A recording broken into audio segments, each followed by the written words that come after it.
capítulo 20, versículo de número 16, do livro dos Atos dos Apóstolos, que diz assim a Bíblia, na tradução que tem, respeitando todas as demais traduções: porque já Paulo tinha determinado passar adiante de Éfeso, para não gastar tempo na Ásia. Apressava-se, pois, para estar, se lhe fosse possível, em Jerusalém no dia de Pentecostes. De Mileto mandou chamar a Éfeso aos anciões da igreja, e logo que chegaram junto dele, disse-lhes: vós bem sabeis desde o primeiro dia que entrei na Ásia, como em todo esse tempo me portei no meio de vós, servindo ao Senhor com toda a humildade, com muitas lágrimas e tentações que pelas ciladas dos judeus me sobrevieram. Como nada que útil seja, deixei de vos anunciar e ensinar publicamente e pelas casas, testificando tanto a judeus como a gregos a conversão a Deus e a fé em nosso Senhor Jesus Cristo. E agora, eis que, ligado eu pelo Espírito, vou para Jerusalém, não sabendo que lá me há de acontecer, senão o que o Espírito Santo de cidade a cidade me revela, dizendo que me esperam prisões e tribulações. Mas, e nada eu tenho a minha vida por preciosa, contando que cumpra com alegria a minha carreira e o ministério que recebi do Senhor Jesus, para dar testemunho do Evangelho da graça de Deus. E agora, na verdade, sei que todos vós, por quem passei pregando o reino de Deus, não vereis mais o meu rosto.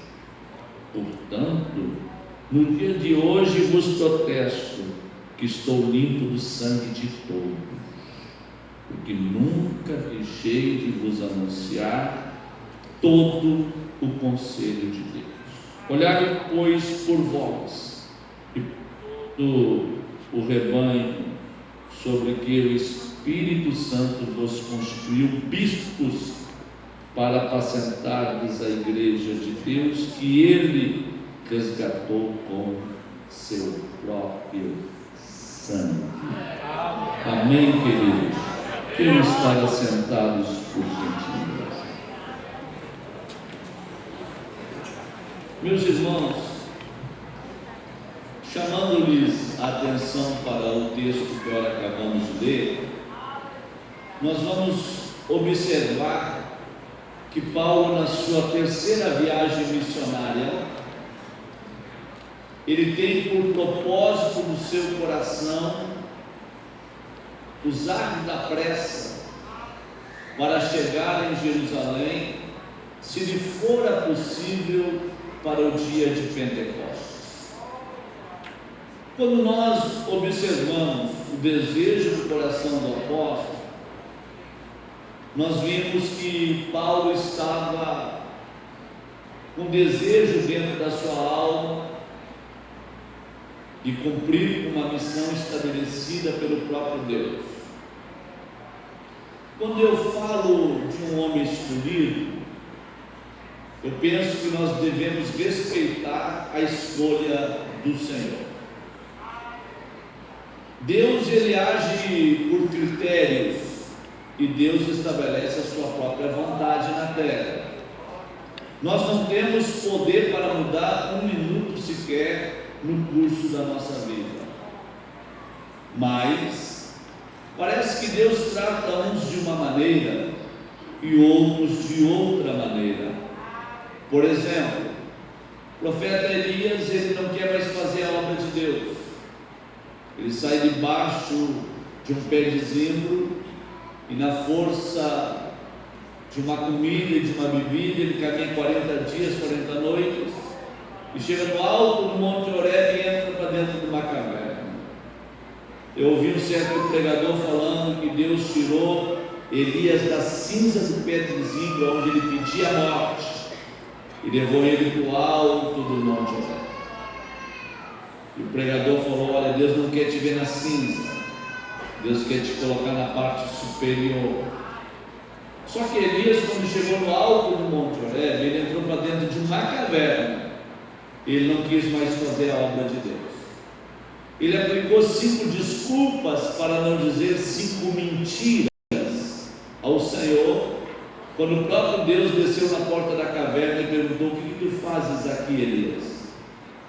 E ele fala ao Senhor: eu tenho sido extremamente zeloso ao Senhor Deus dos exércitos.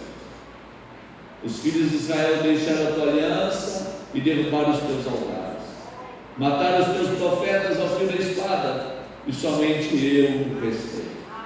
Deus fala para Elias: tudo que tu falou aí dentro, repete lá de fora. E ele te envolve o rosto na sua capa, sai para lá de fora, e ele repete tudo que havia falado lá dentro da caverna para Deus. Aí Deus fala: Elias, tu não quer fazer mais a minha obra, não tem problema, mas tu acaba de dizer que só tu és zeloso, só tu tem altar, só tu tem aliança, que não tem mais profeta, porque todos morreram e somente tu restou, e isso não é verdade.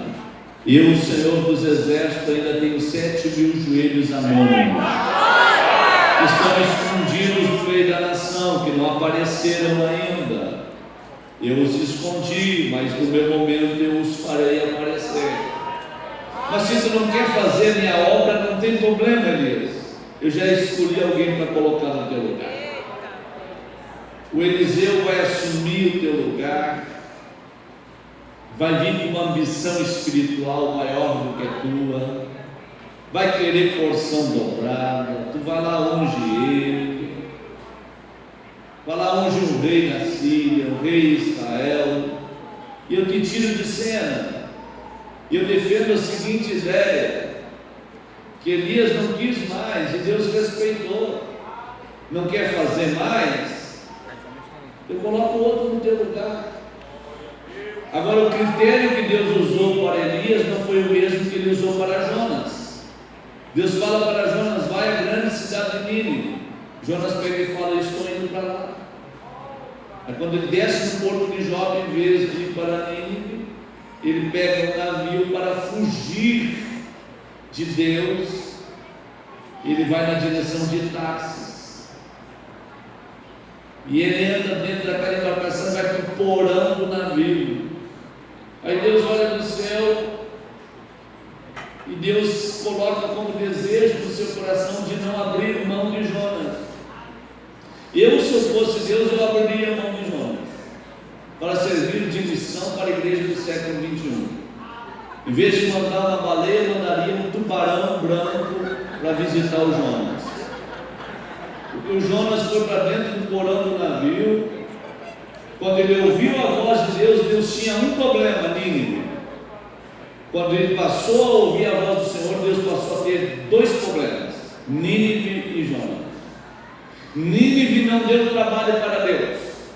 Tem muitos teólogos que defendem a seguinte tese: Deus usou Jonas para transformar Nínive, e isso não é verdade.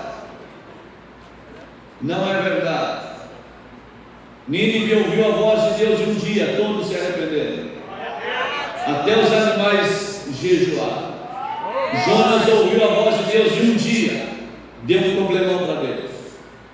Deus olhou do céu e falou assim: eu não vou abrir mão de você, Jonas, é você que eu quero.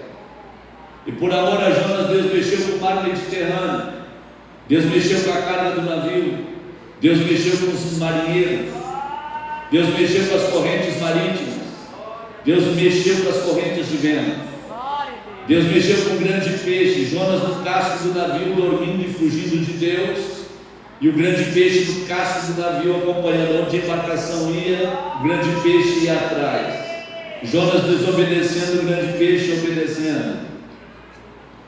Jonas, quando ele sai do porão do navio, ele pega e fala, dando a resposta àqueles que estavam lhe interrogando, que o culpado de tudo aquilo que está acontecendo era ele mesmo, que ele estava agora tentando fugir de Deus, sendo que ele era servo do Deus Altíssimo. Mas quem é servo não foge, quem é servo obedece.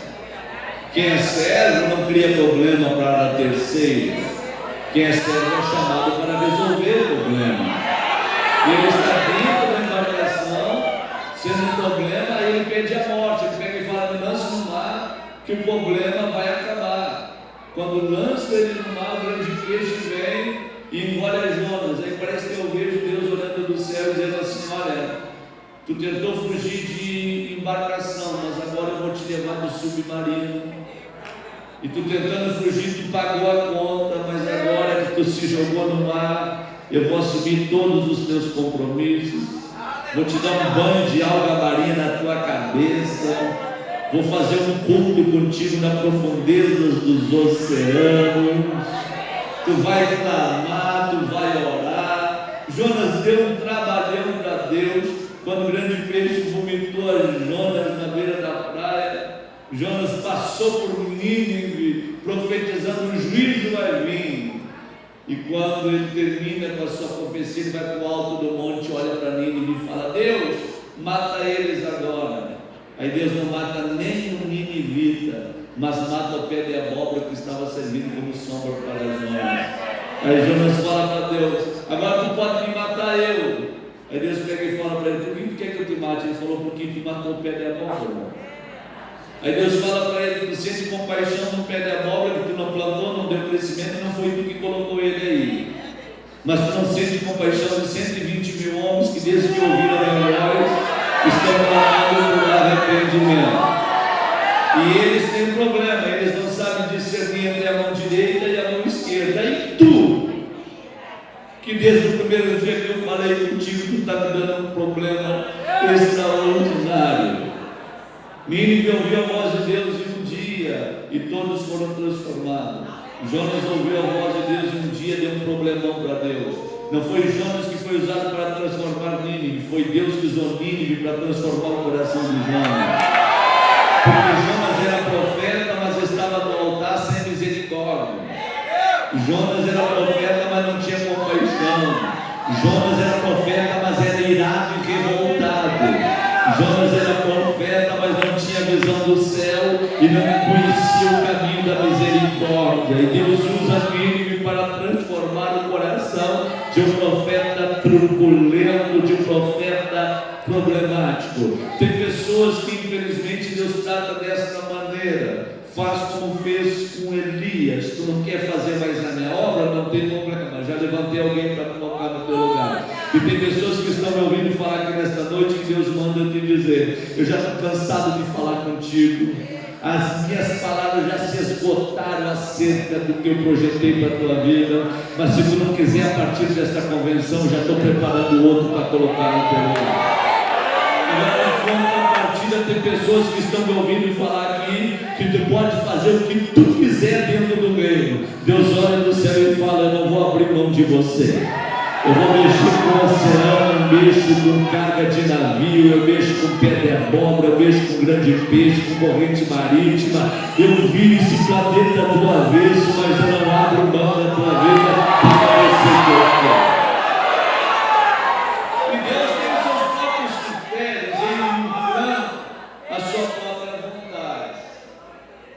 E Deus, ele é dono do tempo. Além de ele ter os seus critérios, ele é dono do tempo. Ele é dono do tempo. Eu fico pensando como Deus implanta a sua vontade e fica como dominador de tudo e de todos. Não é você que dá a ordem, é Ele que dá. Não é que você que manda, é Ele que manda. Não é você que determina, é Ele que determina. Imagine, quando os irmãos de José lançaram José para uma cisterna, se sentaram para comer pão. Quando os irmãos de José comiam pão lá em cima, José com 17 anos estava no tempo do farelo. O farelo caiu na cabeça dele. Que diz a Bíblia que os irmãos dele que lançaram na cisterna se sentaram para comer pão. Quando eles comiam pão lá em cima, o farelo caiu na cabeça de José. José entendeu: tem 17 anos de idade, meu tempo vai chegar. Eu vou esperar o tempo de Deus chegar para a minha vida. Vou passar pelo tempo do farelo sem murmurar. E vou aceitar esse tempo de farelo. 13 anos iria se passar. José faria 30 anos de idade, viraria governador da terra do Egito. Aí a porta ia mudar de lugar. Quem um dia lançou o farelo na cabeça dele, agora ia estar vivendo um tempo de farelo. E José, que passou pelo tempo do farelo sem murmurar, ia viver um tempo de pão na terra do Egito. Aí quando ele olha aqueles que lançaram o farelo sobre a cabeça dele, ajoelhado na frente dele, ele está vivendo um tempo de pão. Ele pega e fala: olha, eu sou o vosso irmão José, que vocês venderam para essa terra. Eu passei pelo tempo do farelo sem murmurar, Deus me trouxe para um tempo de pão. Pode ficar de pé, Deus ama tanto vocês, que por amar a vocês me mandou eu na frente. Só que agora eu estou vivendo um tempo de pão. Se você passar pelo tempo do farelo sem murmurar, Deus vai te dar um tempo de pão. Quem jogou farelo na tua cabeça vai ter que jogar na frente. E é interessante, eu gosto muito dessas coisas. O sonho de José traz o maior problema para a vida dele. Mas quando Deus quer solucionar o problema de José, Deus coloca um pesadelo em Faraó. O problema veio com um sonho, mas a solução do problema também veio com um sonho. José entendeu tudo, viveu o tempo. O copeiro esqueceu de José, mas Deus não esqueceu. Ele ficou na casa de detenção. Se o copeiro tivesse lembrado, José poderia ser da casa de detenção e ter sido levado para Faraó. E quando ele comparecesse lá diante de Faraó, se o copeiro tivesse lembrado dele, teria tudo para Faraó perguntar para o copeiro. Ele revelou o sonho somente teu ou revelou o sonho de mais alguém? Aí o copeiro teve que falar: revelou o sonho de um padeiro. Cadê o padeiro? O padeiro foi para fora. Aí Faraó diria para o copeiro: tira José da casa de detenção e coloca ele a trabalhar, então lá na padaria, tá bom? Que o homem foi para fora, está faltando mão de obra lá. Mas Deus não tinha unção de padeiro para José. Deus não queria José na padaria. Deus tinha algo melhor, por isso Deus fez o copeiro esquecer. Mas quando abriu vaga para governador, Deus fez o copeiro lembrar que não é no teu tempo, é no tempo de Deus. Se você ficar com Deus hoje aqui, Ele te coloca amanhã na padaria. Mas se tu olhar para o céu e falar: Deus, eu vou esperar o teu tempo, a tua vontade, vou aceitar os teus critérios. Deus tem algo melhor e maior para a tua vida. Quando nós vamos entender essas coisas dentro do reino, nós vamos observar na própria vida do apóstolo Paulo. Eu só senti uma presença maior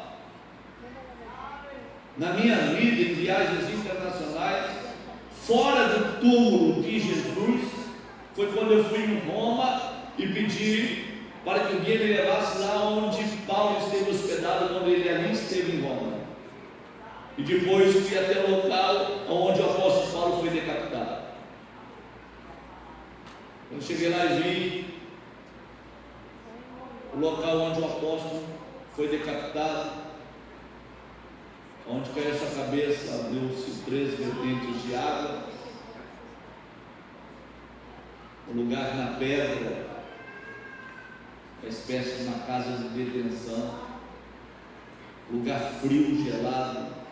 Eu pensei comigo: como é que pode um homem que fez o que fez terminar dessa maneira? E hoje nós estamos no Brasil com o Ministério da Honra. Me honra, me respeita, me aplaude, me homenageia. Aleluia. Mas os apóstolos morreram daquele jeito.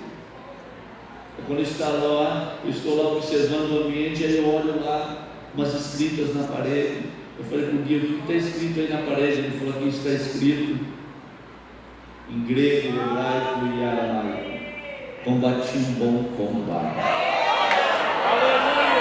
acabei a minha carreira e guardei a minha fé.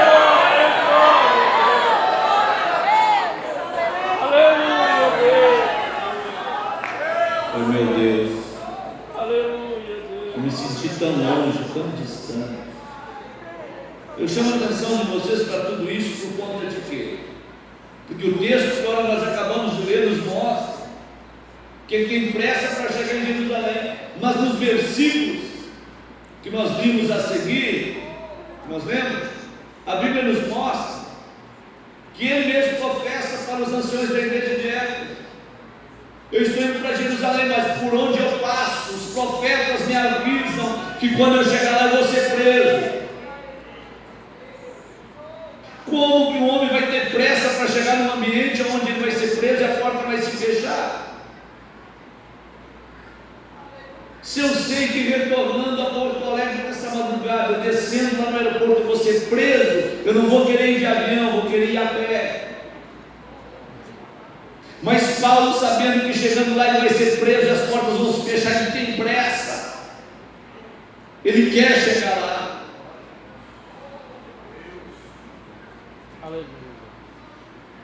E ele está com tanta pressa que ele se hospeda em Mileto, e de Mileto manda chamar os anciões da igreja de Éfeso, porque ele quer dar palavras de orientações àqueles anciões. Cidade satélite de Éfeso. E quando ele está falando, ele fala da sua humildade, das suas lágrimas, da forma como ele abriu a igreja naquele local, como ele pregou o evangelho nas casas, publicamente, a quem ele se dirigiu, a gregos e a judeus. E de repente ele olha para os anciões e fala: Senhor, esse rosto que hoje vocês veem, vocês não vão ver mais. Aleluia. Mas eu estou livre do sangue de todos vocês, porque eu nunca deixei de pregar todo o conselho de Deus. E o que é interessante, vale a pena observar e avaliar, que o apóstolo chega um momento que ele chama a atenção daqueles anciões, dizendo o seguinte: olhai por vós. Quando ele fala olhai por vós, ele está falando: cuide de vocês e do rebanho, ao qual Deus nos constituiu como bispos, para apacentar da igreja que é de Deus. Igreja essa que ele mesmo comprou com o seu próprio sangue. Quando o apóstolo Paulo fala isso, cuidar de vós e depois do rebanho, ele está chamando a atenção daqueles obreiros que ele mandou chamar em Mileto.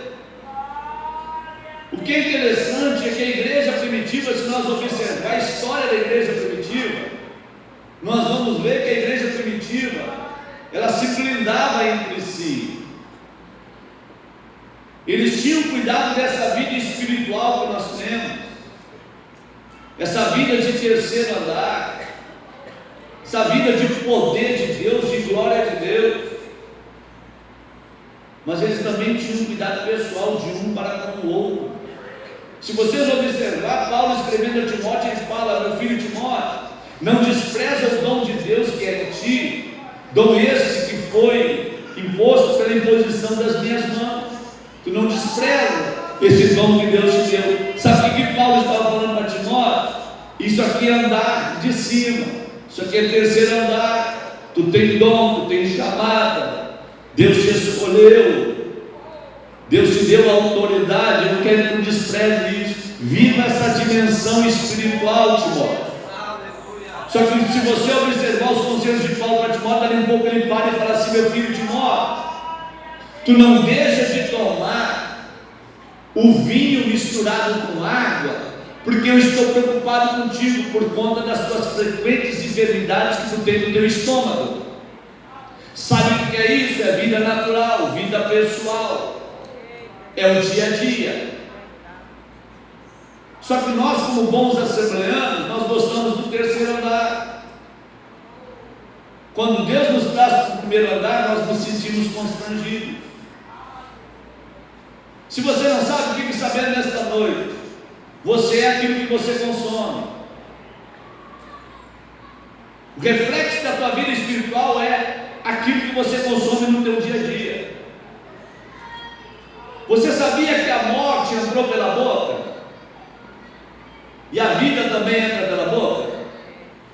Lá no jardim do Éden, Deus falou para Adão e para Eva: coma de todas as árvores que tem no jardim, menos a árvore do conhecimento do bem e do mal, porque o dia que dela tu comer, certamente morrerás. E o homem foi lá e comeu. E o que aconteceu? Entrou a morte. Por onde? Pela boca. Mas a vida também vai entrar pela boca, porque lá no livro do Apocalipse está escrito: aquele que vencer, eu darei direito para que coma do fruto da árvore da vida que está no meio do paraíso de Deus, e aquele que dele comer nunca mais morrerá.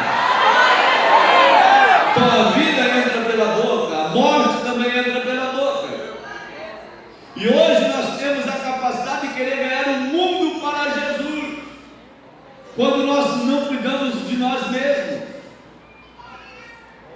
Qual é a base teológica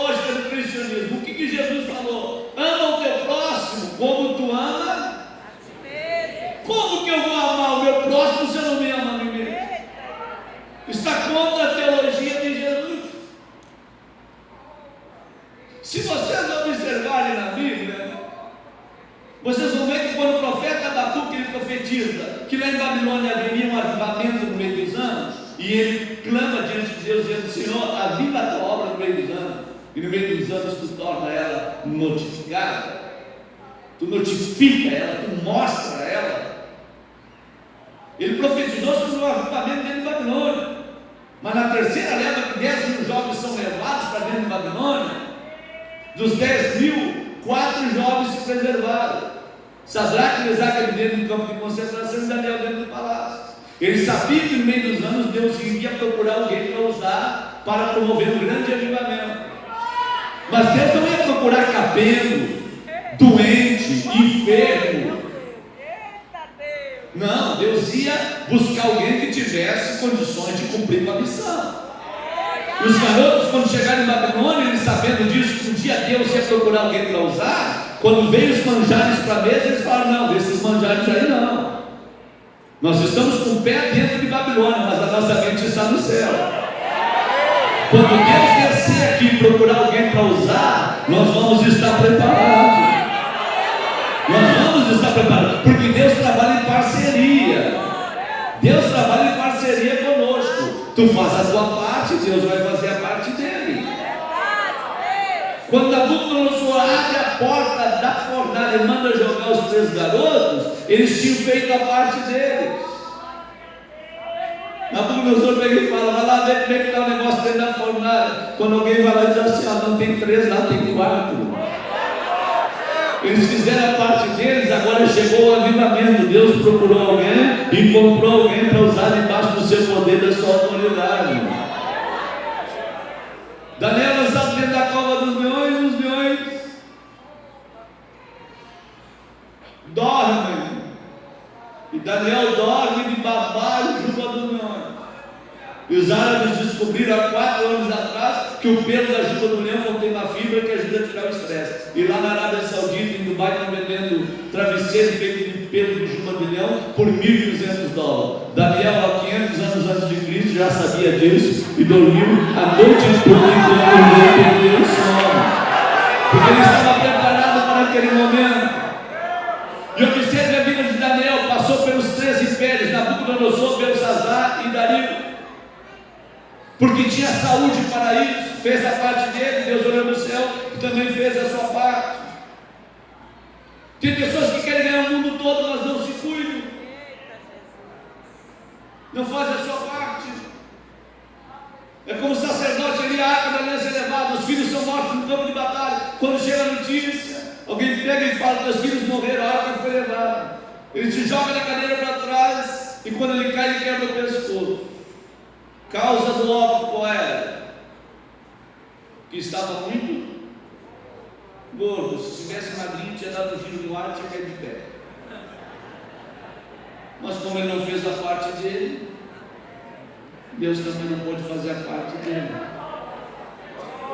Porque Deus trabalha em parceria. Tu faz a tua parte e ele faz a parte dele. Por que você acha que Deus curou Ezequias? Isaías, o maior profeta, cura a todos os elementais desse apóstolo, todos são curados, mas tem um discípulo que está do lado dele, que ele deixa um leito doente, que não pôde levar gente consigo. Por quê? Porque Trófimo não se cuidava. E quando você não faz a tua parte,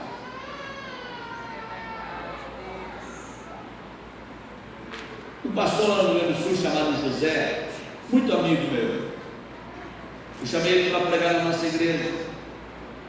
Tocava, cantava, pregava.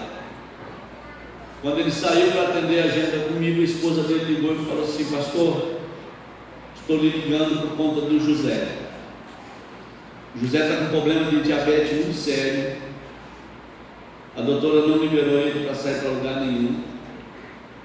Ela fica impressionada. Ela diz que a diabetes dele está tão alta que até ele está em coma, mas ele leva tudo na brincadeira. Ele vai estar aí com o senhor, pelo amor de Deus, dá uns conselhos para ele. Eu falei: tá bom, meu irmão. Quando ele chegou lá, minha esposa fez o almoço, Eu falei para Elisiane, faz aí um suco aí, um negócio aí. A hora que nós servimos a mesa, o José sentou e falou: pastor, eu vi uma Coca-Cola ali dentro da geladeira, numa passadinha que eu dei, e eu não vou querer o suco não, vou querer a Coca-Cola. Eu falei: só que eu não vou te dar Coca-Cola. Ele falou: mas eu quero tomar Coca-Cola. Eu falei: eu não vou te dar não, hoje você vai tomar suco. Então, por que o senhor não quer me dar Coca-Cola? Aí ele, de tanto insistir, eu falei para ele: rapaz, a tua esposa está quase morrendo por tua causa. A nossa convenção no Rio Grande do Sul cuida de pastor, mas não cuida de mulher de pastor e de filho de pastor. E a tua esposa está profundamente preocupada contigo. Está numa situação de saúde bem complicada. E ela pediu para mim te orientar. José, pelo amor de Deus, Deus tem um projeto para a tua vida. E por ali fui. O José falou para mim: quando eu voltar, vou falar para minha esposa, ela não deveria repartir os meus problemas com o Senhor. E ele voltou para casa. Não deu 6 meses, nós tivemos um encontro de obreiros da região. Eu fui pregar. Para minha surpresa, quando eu vi no auditório, o filho do José veio com ele, pego pela mão e traz ele até na frente do altar. Eu falei: o que aconteceu com o José? Aí o filho dele falou: ele não enxerga mais, ele está cego, pastor. E José morreu um ano retrasado, com 51 anos de idade. Deus matou o José? Deus queria o José com ele? Veio o inverno no Rio Grande do Sul, chuva de granizo, desteliou a casa da esposa do José. E ela ficou debaixo de uma lona com seus filhos. Pediu socorro para tudo, para todos, ninguém socorreu. Aí um pastor amigo nos ligou e falou assim: olha, assim está a situação da família do José.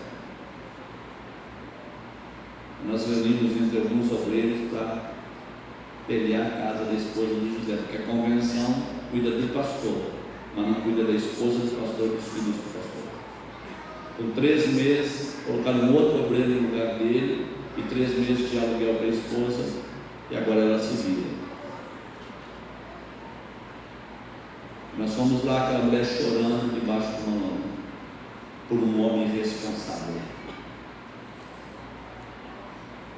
que não fez a parte dele. Eu sei que tem irmãs aqui que estão me ouvindo falar, que estão dentro da sua obra dizendo: fala mais, pastor. Eu falo para ele, mas ele não para me ouvir. Então Deus lhe traz lá do Rio Grande do Sul para chamar a atenção dele. Eu vou falar um negócio para você que é obreiro. Obreiro que não para ouvir conselho de mulher é obreiro falido.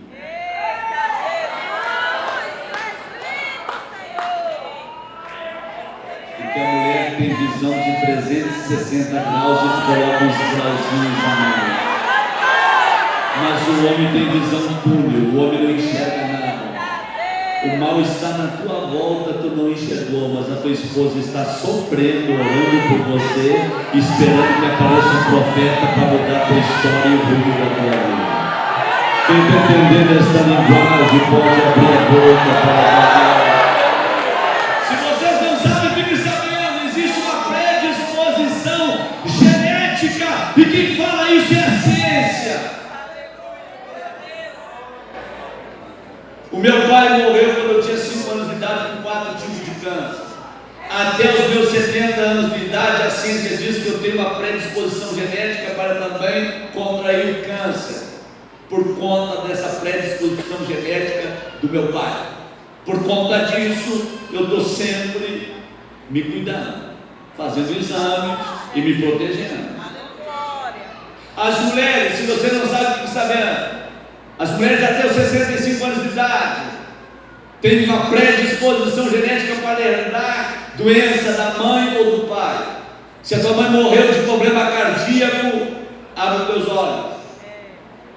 Não sou eu que falo, é a ciência que fala, a ciência que alerta. Nós somos portadores de predisposição genética. Pastor, que palavra é essa? Eu não sabia de nada disso. Deus tem tido misericórdia da tua vida, porque o teu conhecimento é inadequado. Mas tu não tinha o conhecimento. A partir dessa noite tu tem o conhecimento. A partir de hoje tu está lascado com Deus. Porque Deus não vai te cobrar daquilo que Ele não te deu, Ele só vai cobrar daquilo que Ele te deu. E Ele está te dando nesta noite, te orientando. Agora também existe a motivação insuficiente. O que é motivação insuficiente? O José teve na minha casa, eu não dei a Coca-Cola para ele. E lutei por ele. Agora eu sei que o pastor Carlos Nogueira tem um problema de pressão alta. Aí eu chamo ele na minha casa à noite e faço um churrasco com uma carne bem salgada. Aí a esposa, o pastor Carlos fala assim: olha a tua pressão. Só hoje, irmão. O obreiro está querendo matar ele para tomar o lugar dele.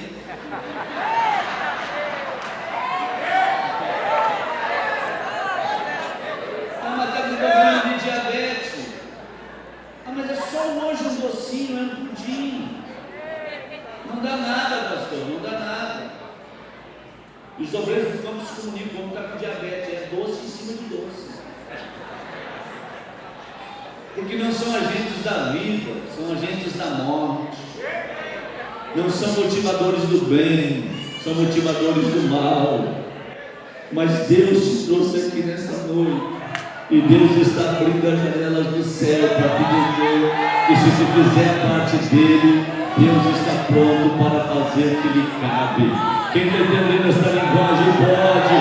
Levanta as duas mãos lá em cima, abre a boca e dá um brado de glória ao nome desse Deus. Eu quero te dizer em nome de Jesus que se você se cuidar, tu vai estar vivo para ver os teus netos casando com o altar da igreja. Deus vai te dar longevidade.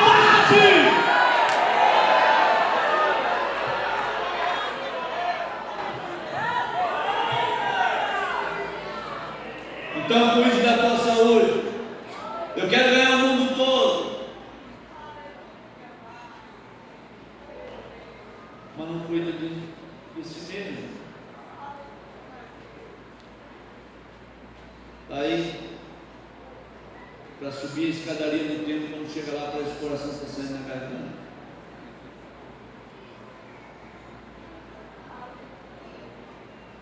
E se tu não se cuidar,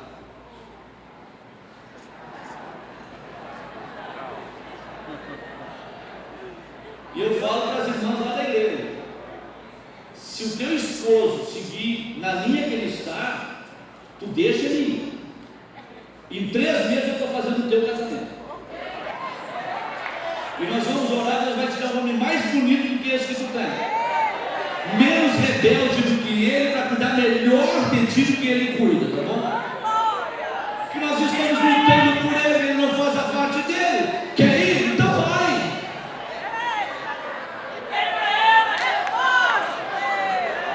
Tem irmã que dando glória a Deus, viu? Tem irmã que... Eu vi meu irmão ali falar: opera o milagre, Jesus. Então faz a tua parte, meu irmão. Sacode a poeira nesta noite. Olha para o céu e entende: Deus não abriu mão de você, é você que Deus quer usar, mas Ele não quer o plano quebrado.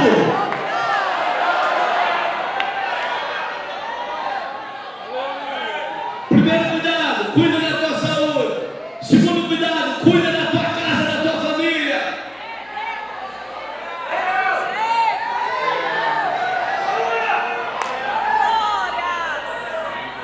Escute aqui, Davi foi um grande guerreiro, sim ou não? Fora de casa.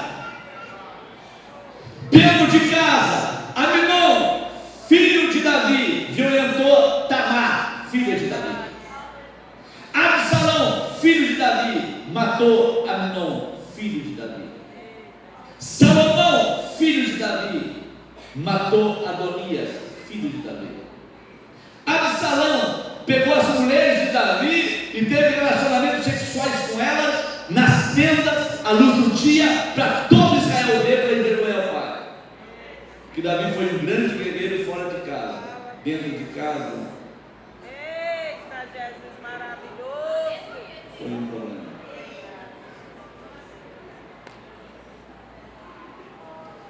Meu irmão, não me queira mal. Se Deus te colocou no meio de um ambiente de tribulações,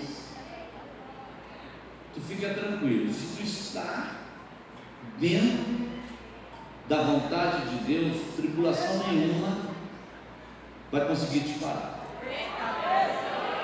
E Deus vai te melhorar nessa tribulação se você está fazendo outra parte.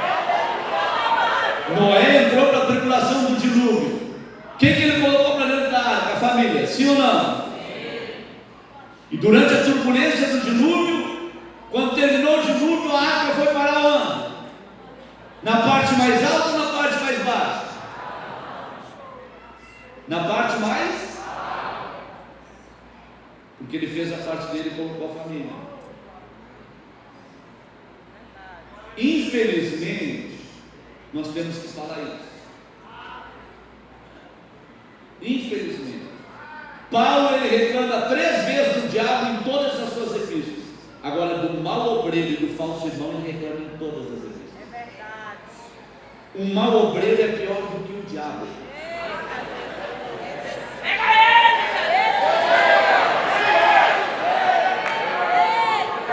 Porque o diabo eu sei lidar com ele. Diz a Bíblia: sujeitai-vos a Deus, resistir ao diabo e ele fugirá de vós. Diz a Bíblia: meu nome expulsarão os. Ok, eu tenho a base doutrinária e tenho conhecimento para vencer o diabo. Agora, o que eu faço com o obreiro que está no altar, beijando meu rosto, me abraçando e falando que eu sou o melhor pastor do mundo? Quando ele vai jantar na casa dos irmãos, ele fica retalhando eu e minha família sentada no meio.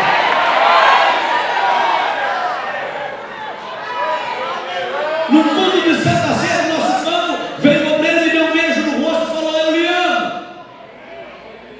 E eu olhei para esse obreiro e falei assim: eu não preciso do teu amor. Ele olhou para mim assim: o que houve? Eu falei: vou te falar. A minha esposa me comunicou que quando eu estou longe, tu persegue meu filho. E o meu filho não é pastor. Meu filho é um moleque de 17 anos, que não tem o conhecimento que eu tenho, não tem a vida que eu tenho, não tem a chamada que eu tenho. Tu beija meu rosto e diz que me ama e persegue meu filho. Sabe o que Jesus falou? Que quem ama o Pai ama o Filho. Verdade.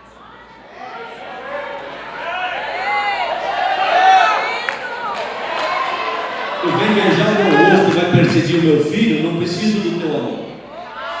Não quero o teu amor. Se tu me ama, tu não precisa nem me amar com intensidade. Protege os meus filhos, me ajuda a cuidar dos meus filhos. Abraça os meus filhos. Aí eu recebo o teu amor. Porque quem ama o Pai ama o Filho. Nós temos a situação da nossa igreja, no estado. Não vou falar estado para não ficar constrangedor para a família. O apóstolo que abriu esse estado na tarefa da evangelização, quando a igreja entrou na fase de crescimento e veio com uma reunião de obreiros no templo central, quando ele veio, ele está dando ensinamento para os obreiros. Aí um obreiro parou de pé, envergonhando o pastor, e falou assim: pastor, seus sermões são maravilhosos, mas eu passei lá na escola, o seu filho estava jogando futebol. Em vez de ficar nos doutrinando, seria bom o senhor doutrinar o seu filho.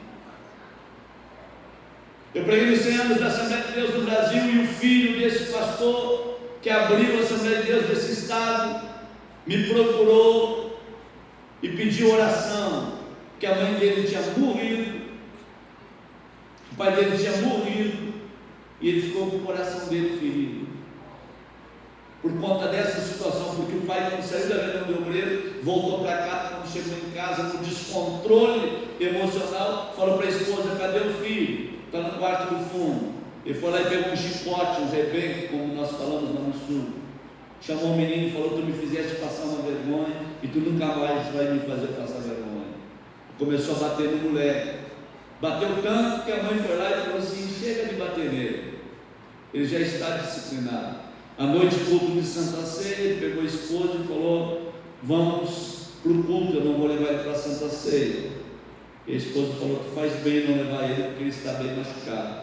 Foi para o culto da Santa Ceia, quando voltaram à noite, ele falou para a esposa: tu acha que eu devo ir lá dar um abraço nele? E a esposa falou: tu abriu a ferida, vai lá e unta ela. Aí quando ele foi lá, ele voltou gritando, que quando ele abriu a porta, o filho dele estava pendurado numa corda.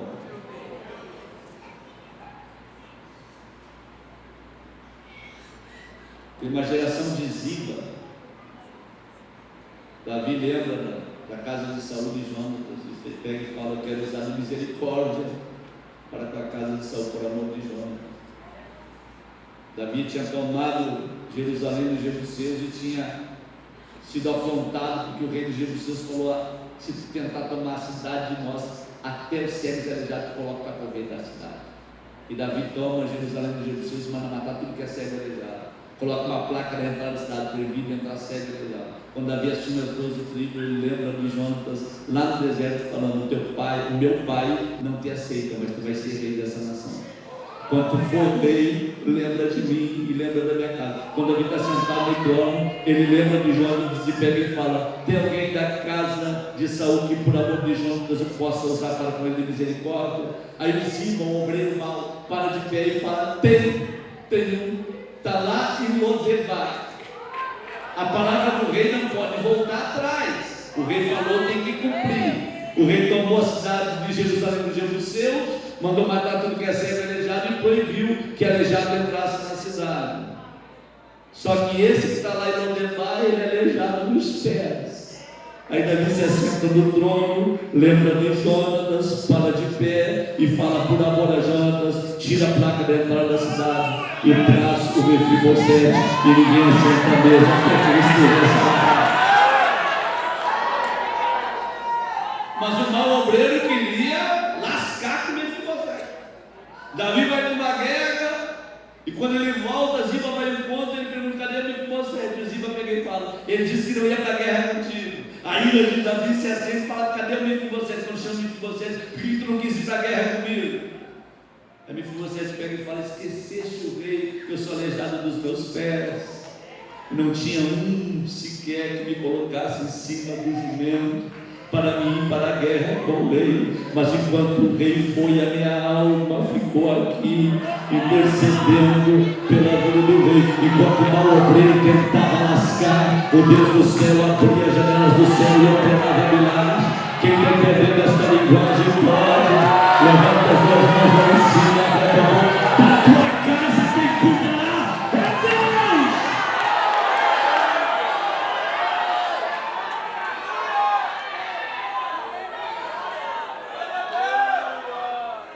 Primeiro, cuida da tua saúde. Segundo, cuida da tua família. Terceiro, eu encerro aqui porque o meu horário já bateu.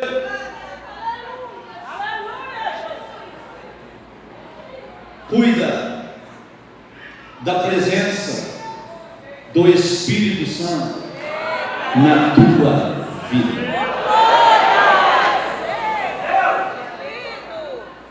Pastor, eu já fui fervoroso, mas hoje eu não estou muito intelectual. Não, você não está intelectual. O conhecimento não me afasta da graça e da unção de Deus. Tu esfriou. E a glória de Deus, ela pode ser perdida. Pode ser perdida. Sansão trocou o pé de Deus pelo pé de Dalila. Quando ele se levantou, ele falou: sairei como dono, como das outras vezes contra os filisteus. Mas diz a Bíblia, só que ele não sabia que o Senhor não estava mais. Porque a glória de Deus, ela pode ser perdida. Cuida da presença do Espírito Santo na tua vida. Cuida da glória de Deus na tua vida. A glória de Deus, ela pode ser perdida, mas ela também pode ser recuperada. Quem pode dar glória a Deus por isso? O mesmo Sansão dentro do templo de Dagom falou: restaura-me, só mais, restaura-me,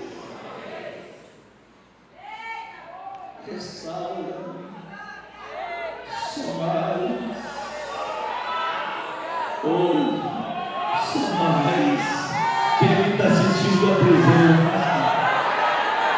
entende que a presença dele está aqui, pode. Levanta a tua mão direita ao céu.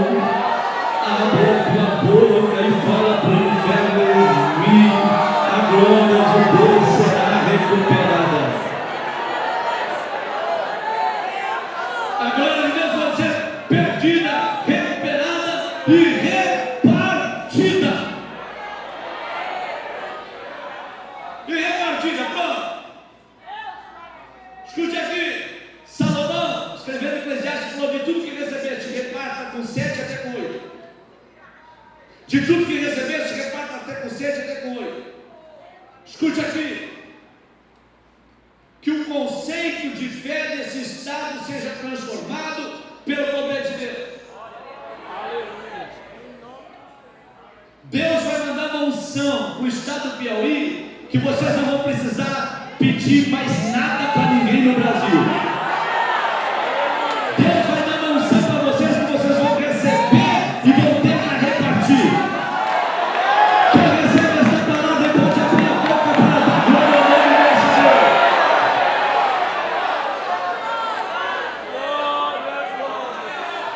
Escute bem. Os interesses, quando são pessoais, Deus se afasta deles. Mas quando os interesses são espirituais, Deus entra no meio deles. Se você pedir para você, não vai receber. Muda a tua oração nessa noite e diga: Deus, manda para mim, eu te prometo que eu vou repartir com 7 com 8. Vou repartir com 10, com 15, com 20.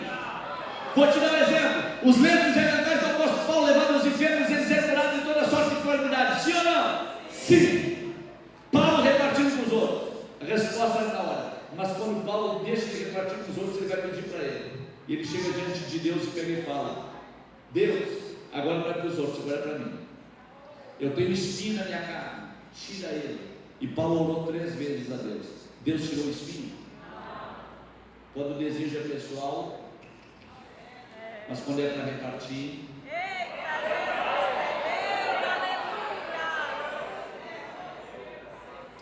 Jesus, o Filho de Deus, tudo que ele pedia para os outros, o Pai dava, sim ou não? Sim.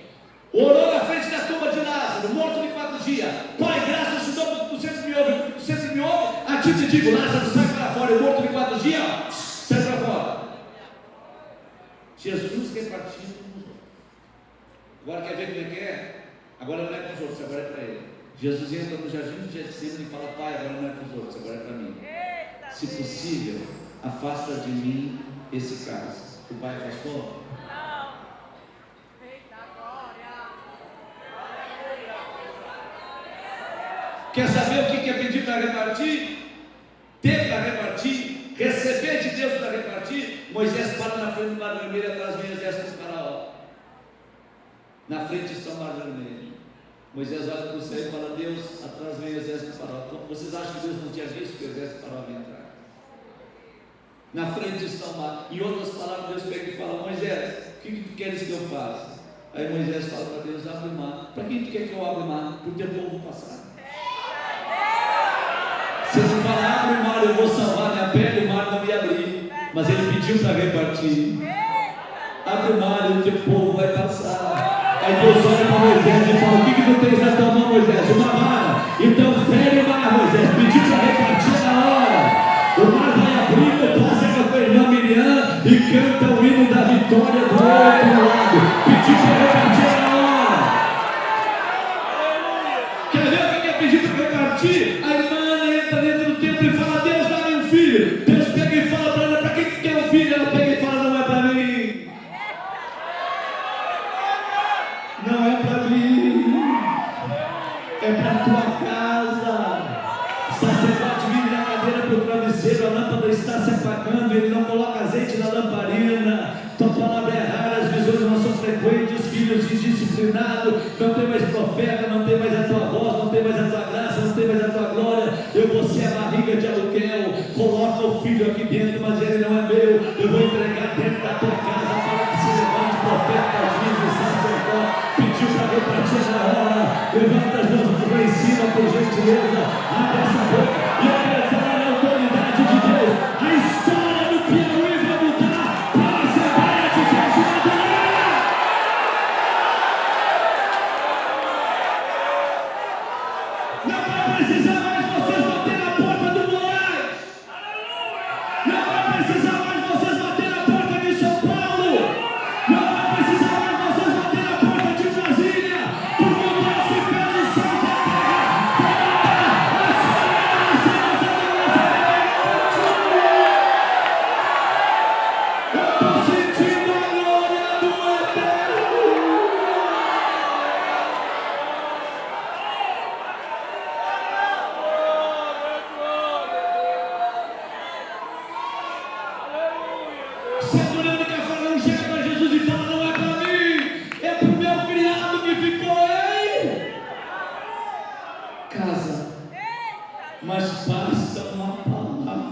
nunca vi tanta fé em Israel. Nunca vi, pode ir embora. Pediu para repartir na hora. Deus nesta noite está te dando da sua graça. Quem perdeu pode recuperar, e quem recuperar vai receber para repartir. Levanta as duas mãos lá em cima, eu sinto a graça de Deus. Abre a tua boca se você pode e dá um brado de glória ao nome desse Deus. Eu estou encerrando agora. Pega a mão no teu irmão que está do teu lado aqui no púlpito para dar o exemplo. Pega a mão no teu irmão que está do teu lado, por gentileza. Aperta bem apertada a mão desse crente até ele abrir a boca e dar glória a Deus. Aperta bem apertada a mão desse irmão até ele abrir a boca e dar glória a Deus. Abre a tua boca agora e fala para o diabo ouvir. E fala para o teu irmão ouvir. Eu te desejo saúde. Eu te desejo bênçãos para a tua família. E eu desejo uma vida cheia da glória de Deus para você. Levanta a mão desse guerreiro para cima, levanta. Eu vou te dar 40 segundos para tu fechar os teus olhos e abrir a tua boca. Que a tua glória da boca e da glória. Que a tua aleluia da boca e da aleluia. Quem é batizado com o Espírito Santo recebe a glória da glória. Quem não é batizado recebe a glória de Deus. Aqui nesta noite será transformado pelo sangue do Espírito Santo. Só quem está sentindo a glória do eterno Deus de verdade. 30 segundos, fecha as mãos.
Te desejo vida longa.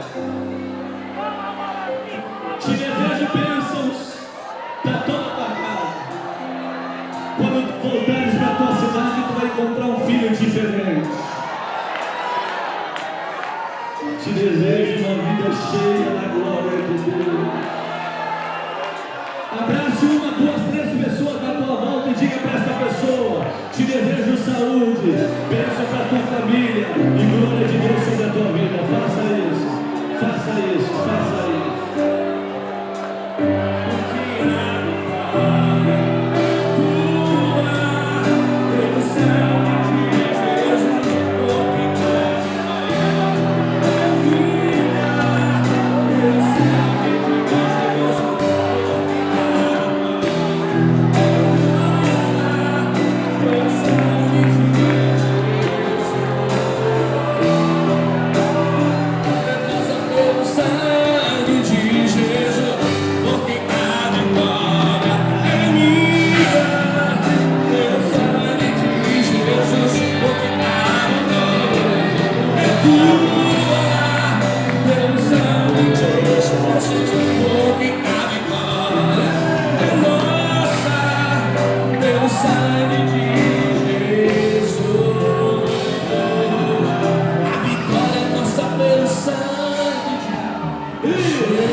Glorificando ao Senhor, Deus maravilhoso.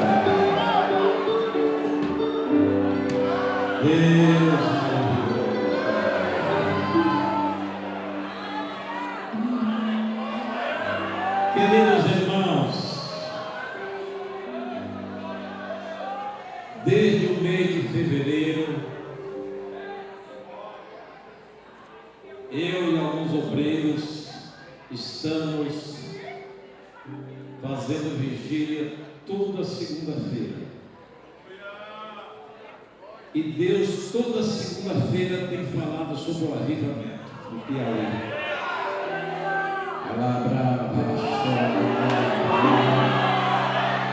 Aleluia! Deus já te encheu. Saia daqui cheio, creio nisso. Destine esse fogo lá na sua congregação. Aleluia! Esta conversão é o divisor. Vamos buscar ao Senhor enquanto se pode achar. Invocai-o enquanto está perto. Aleluia. Deus abençoe.